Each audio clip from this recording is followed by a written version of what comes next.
Media जगत में और भारतीय जनता पार्टी में खलबली मची हुई है कि रिपब्लिक का यह संपादक जो भारतीय जनता पार्टी का प्रोपेगेंडिस्ट बनकर रह गया था और बीजेपी का लगातार प्रचार करने में लगा हुआ था, आखिर यह बीजेपी से सवाल क्यों करने लगा। इसके एक नहीं दोस्तों, 2 वीडियोस वायरल हो रहे हैं और जो विपक्ष के अंदर मासूम लोग हैं वो ये कहने लगे, देखिए 2014 से पहले इसके यही तेवर हुआ करते थे, आज उसके तेवर लौट रहे हैं। कोई हकीकत नहीं देखना चाहता, पर्दे के पीछे की क्या कहानी है कोई नहीं समझना चाहता है, क्योंकि हकीकत यह है दोस्तों कि हमारा गोदी मीडिया रेडियो रवांडा से कम नहीं है। हमारा गोदी मीडिया 1940 के दशक में हिटलर के प्रचार तंत्र का जो मुखिया था गिबल्स, उससे कम नहीं है। आज मैं रिपब्लिक के संपादक की क्यों बात कर रहा हूं मैं आपको बताता हूं। मैं आपको एक एक करके 2 वीडियो दिखाना चाहता हूं। सबसे पहले मैं चाहूंगा आप उनके इस वीडियो का ये करीब 20 सेकंड सुने। इसके अंदर ये संपादक ये कह रहा है कि जिस तरह से निर्भया आंदोलन के दौरान भारतीय जनता पार्टी ने उस वक्त की कांग्रेस सरकार से इस्तीफा मांगा था, वो बदल क्यों गई। मणिपुर को लेकर दरअसल सवाल किया जा रहा है। सुनिए वो क्या कहता है दोस्तों। बात यहां नहीं रुकती। कुछ दिनों पहले एक और डिबेट सामने उभर कर आया था जिसमें यह व्यक्ति यह कह रहा था कि भारतीय जनता पार्टी को व्हाटअबाउटरी नहीं करना चाहिए। अंग्रेजी का शब्द है व्हाटअबाउटरी का मतलब यह है कि अगर मैं आप पर आरोप लगाऊं और अगर आप पलटकर मुझसे कहें मगर आपका क्या, यानी कि आप के ऊपर जो आरोप लगे हैं उस पर आप कोई कार्रवाई नहीं करेंगे, उल्टा आप मुझ पर उंगली उठाने लगेंगे, इससे कहते हैं व्हाटअबाउटरी। दरअसल हुआ क्या है, जैसे ही मणिपुर का मामला सामने उभर कर आया है, संसद के अंदर चाहे पीयूष गोयल हो, स्मृति ईरानी हो, तमाम जो इनके मंत्री हैं, अमित शाह भी हो, ये लोग क्या कह रहे हैं। ये लोग यही कह रहे हैं कि भाई मणिपुर पर तो डिबेट होगी मगर राजस्थान पर क्यों नहीं, छत्तीसगढ़ पर क्यों नहीं, बंगाल पर क्यों नहीं। तो इससे कहते हैं व्हाटअबाउटरी। और इसी का जिक्र रिपब्लिक के संपादक ने अपने कार्यक्रम में किया था। सुनिए इसने क्या कहा था। Nobody should be above question in this country. Viewers, at the same time, the government should stop this whataboutery. तो इन दोनों वीडियो से खलबली मची हुई है कि क्या गोदी मीडिया सुधर रहा है। आपको समझना पड़ेगा दोस्तों कि मेरे पास खबर यह है कि एक संपादक तमिलनाडु के मुख्यमंत्री से एक अरसे से कोशिश कर रहा है मिलने की, एक अरसे से कोशिश कर रहा है मिलने की। क्यों? क्योंकि हो क्या रहा है दोस्तों कि धीरे धीरे जो तमाम राज्य हैं उन पर विपक्ष की सरकारें बैठ रही हैं। साल के अंत में राजस्थान, मध्य प्रदेश, छत्तीसगढ़ में चुनाव है। अब अगर इन राज्यों में 3 में से 2 राज्य में कांग्रेस है, अगर मध्य प्रदेश में भी कांग्रेस जीत गई तो इसका अर्थ क्या होगा, धीरे धीरे राज्यों में विपक्ष का दबदबा बढ़ता जाएगा, यानी विपक्षी गठबंधन इंडिया मजबूत होता जाएगा। और यहां पर सवाल खड़ा हुआ है सरकारी विज्ञापन का, सरकारी पैसे का।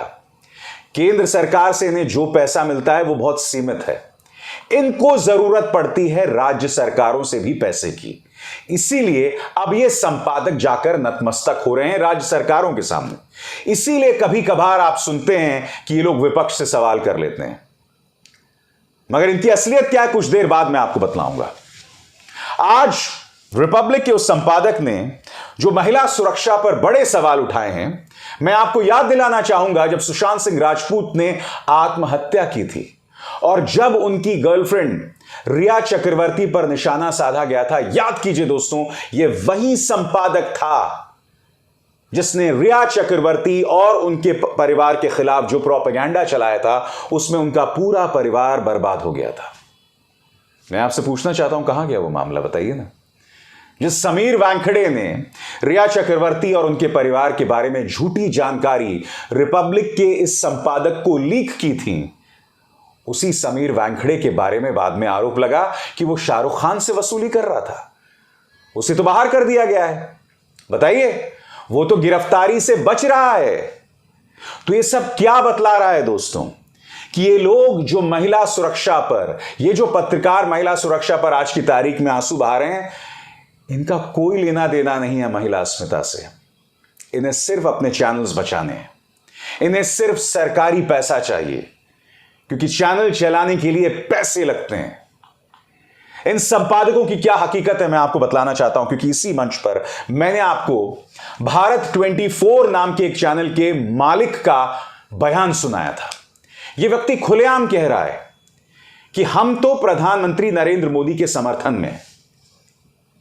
और यह बयान कब दिया जा रहा था? जब एबीपी न्यूज के एक पत्रकार जो हैं वो भारत 24 में शामिल हुई थी। वो पत्रकार जो जब प्रधानमंत्री से जिन्होंने इंटरव्यू किया था और कहा था कि आप कौन सा टॉनिक पीते हैं मोदी जी, आप में इतनी ऊर्जा कहां से आती है, जब वो भारत 24 में शामिल हुई तो उनकी मौजूदगी में जगदीश चंद्रा ने क्या कहा, आप खुद सुनिए।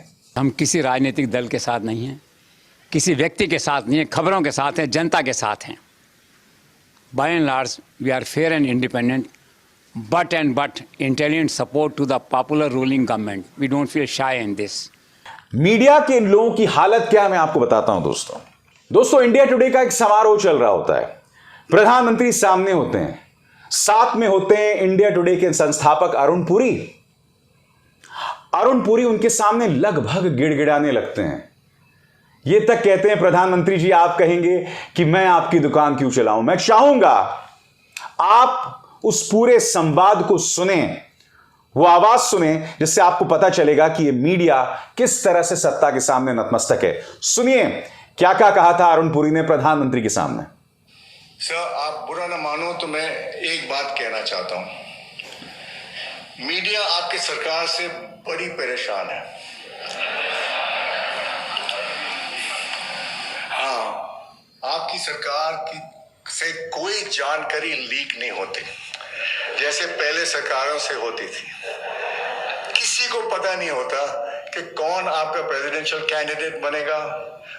रीशफल का तो भूल ही जाओ, और राज्य में कौन बनेगा मुख्यमंत्री जब मौका आता है कोई खबर नहीं।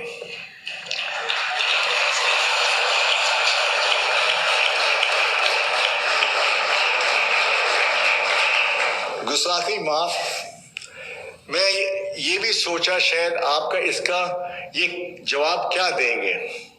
मैं बोलूं, आप बोलेंगे अरुण भाई मैं आपकी दुकान क्यों चलाऊं। इसके बाद तमाम जो लोग वहां मौजूद होते हैं वो हंस रहे होते हैं। मतलब इतना भी लोग नहीं देखते कि एक इंडिया टुडे ग्रुप का संस्थापक ये कह रहा है कि मैं आपकी दुकान क्यों चलाऊं। ये स्तर हो गया इनका। आज की तारीख में ये लोग विपक्ष के खिलाफ किस तरह से सुपारी लेके चलते हैं उसकी मिसाल मैं आपको कल अपने कार्यक्रम में दे चुका हूं। एक एक करके फिर से बताना चाहता हूं। ये देखिए, वही रिपब्लिक जिसका संपादक शुरू में महिला सुरक्षा की दुहाई दे रहा था, बीजेपी को कटघरे में रखने की कोशिश कर रहा था, उसी का चैनल क्या चला रहा था। ये देखिए, सरकार गिराने आए थे, मोदी ने ठोक दिया। प्रधानमंत्री नरेंद्र मोदी के लिए मोदी ने ठोक दिया। वो संवैधानिक पद पर बैठे व्यक्ति हैं, मगर मोदी ने ठोक दिया, उनको एनकाउंटर स्पेशलिस्ट बना दिया है। यहां पर एक प्रधानमंत्री पद की तौहीन है, महिमा मंडन नहीं है। मगर हां, यह बात अलग है कि इस देश का दिमाग इस कदर फिर गया है कि ठोक देने को लेकर भी लोग एक उपलब्धि समझते हैं। आगे देखिए साहब, नरेंद्र मोदी का पलटवार, गेम चेंजर या बैकफायर। इंडिया गठबंधन को लेकर जब प्रधानमंत्री नरेंद्र मोदी ने उसकी तुलना आतंकवादी संगठन इंडियन मुजाहिदीन और ईस्ट इंडिया कंपनी से की थी, तब प्रधानमंत्री से सवाल करने के बजाय किस तरह के वाहियात और कचरा कार्यक्रम चलाए गए थे। फिर देखिए, राहुल ममता का इंडिया मोदी ने धो दिया, ठोक दिया। इंडिया वर्सेस इंडिया मुजाहिदीन, कौन सही है? इनकी यह हालत हो गई दोस्तों कि इंडिया को और इंडिया मुजाहिदीन को इन्होंने एक ही पंक्ति में रख दिया है। फिर देखिए, विपक्ष के इंडिया का सबसे बड़ा वार, इंडिया अंग्रेजों की कंपनी भी थी, इंडिया तो मुजाहिदीन में भी था। यह है रेडियो रवांडा की हकीकत दोस्तों।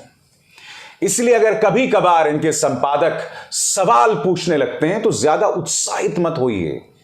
हकीकत यह है कि इनका सिर्फ एक काम है, भाजपा के एजेंडे को आगे करना। मगर हां, इन्हें अपने चैनल्स बचाने हैं, इसीलिए कभी कभार इनमें नरमी आती है। मगर मुझे इंतजार होगा कि 2024 में अगर किसी चमत्कार से भारतीय जनता पार्टी हार जाती है, तब ये लोग क्या करने वाले हैं? तब इनमें से कई पत्रकार जो हिंदू धर्म के इतने बड़े समर्थक बताते हैं खुद को, हिंदू धर्म का, हिंदुत्व का झंडा लेके आगे चलते हैं, ये लोग क्या करने वाले हैं? क्योंकि मैं आपको बतलाना चाहता हूं, इनमें से एक पत्रकार है जिनकी पत्नी और जिनका साला, ये लोग कई शैक्षणिक संस्थाएं चलाते हैं और उन्हें मदद किससे मिलती है आप भी जानते हैं। आप खुद जानते हैं कि तिहाड़ जेल गया था एक पत्रकार वसूली को लेकर। अगर वो गलती से सवाल पूछना शुरू कर दे तो उसे वापस तिहाड़ जेल भेजा जा सकता है। यौन उत्पीड़न के बड़े आरोपों में एक बड़े चैनल का बड़ा संपादक फंसा हुआ है। ये तमाम तथ्य हैं, इसीलिए ये लोग बचते हैं। इसीलिए बीजेपी के हाथ में इनकी कमजोर नब्ज है, और जब कमजोर नब्ज रहेगी तो जाहिर सी बात है आप गिड़गिड़ाएंगे, आप नतमस्तक होंगे। आपको क्या लगता है, क्या इस सरकार ने मेरी किसी कमजोर नब्ज को तलाशने की कोशिश नहीं की? बहुत कोशिश की। इनकम टैक्स के जरिए मुझे और मेरे परिवार को परेशान किया गया। 13 करोड़ की टैक्स चोरी का केस लगाया गया। हम लड़े उसको लेकर और जीते। ईडी ने परेशान किया, बार बार किया। इनकी ट्रोल मशीनरी ने परेशान किया। मगर जाहिर सी बात है, जब मैंने अपना जीवन पूरी ईमानदारी से बिताया है और आगे भी बिताने की पूरी ख्वाहिश है, तो तुम कौन सी कमजोर नब्ज पकड़ पाओगे? कमजोर नब्ज तो उन्हीं लोगों की पकड़ोगे ना जिनके दामन में दाग है। मैं तो इसी अंदाज में आप तक सच बोलते रहूंगा, और जिस दिन मुझ में सच बोलने की हिम्मत नहीं रहेगी तब न्यूज चैनल बंद कर दूंगा। क्या जरूरत है फिर पत्रकार बने रहने की? क्योंकि प्रोपेगेंडिस्ट बनने की कोई ख्वाहिश नहीं है। अविसार शर्मा को दीजिए इजाजत। नमस्कार। स्वतंत्र और आजाद पत्रकारिता का समर्थन कीजिए, सच में मेरा साथी बनिए। बहुत आसान है दोस्तों, इस ज्वाइन बटन को दबाइए और आपके सामने आएंगे ये 3 विकल्प। इनमें से एक चुनिए और सच के इस सफर में मेरा साथी बनिए।